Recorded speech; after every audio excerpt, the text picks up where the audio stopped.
বাবা মানুষটা বড়ই অদ্ভুত। নিজে যত কষ্টেই থাকুক, সন্তানের সামনে কখনো সেটা প্রকাশ করে না। আমরা ছোটবেলায় ভাবতাম বাবা মানেই শক্ত মানুষ। বাবারা কখনো কাঁদে না, বাবা কখনো ক্লান্ত হয় না।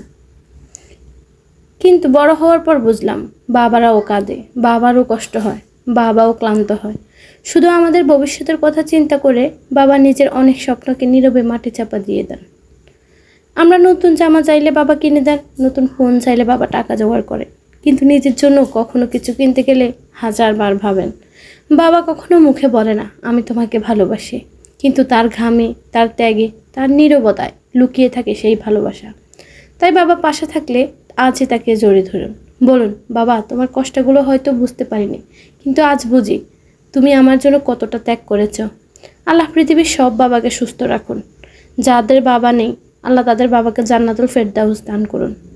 আমিন।